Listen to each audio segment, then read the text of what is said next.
We are looking at the Gentemstick Rocketfish, and let's get a look at the camber profile here. You can see there's a little camber underfoot, just a little bend going to a yellow rocker. You can see there's a black base, so you can P-Tex, great idea from Gentemstick. You can P-Tex with black P-Tex and it'll look almost as good as new. You can see that this board is a 142. It's super tiny. However, it's got a lot of surface area. You're looking at a board with surface area of something a lot larger. Unfortunately, I had no powder. It's the end of the season. Snow sucks. Everything sucks.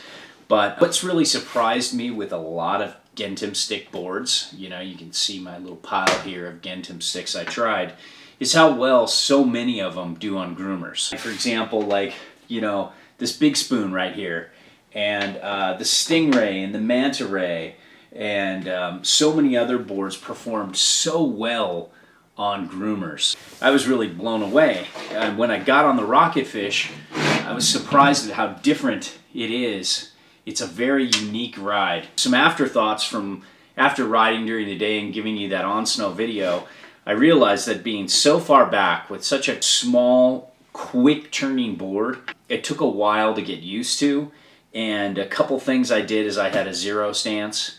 A buddy of mine, Chandler, owns another version of the Rocketfish, and so he's kind of used to this super setback style. And he said, you know, going from, like, I was at zero, he said going even further gives you a little more turn initiation up here, then it definitely helps change the dynamic of this board.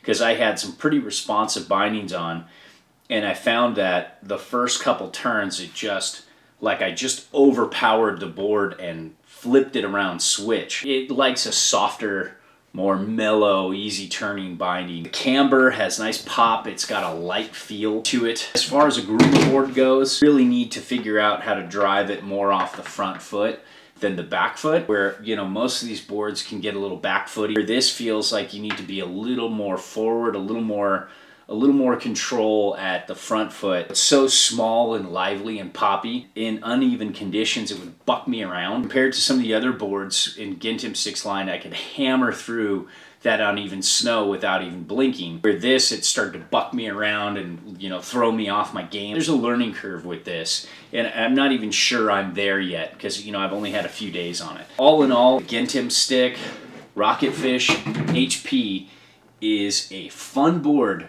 but it's you know, it's not for everybody. It's for that specific type of rider just looking, you know, for slashy, surfy, super quick, snappy response in powder. This could really work for them.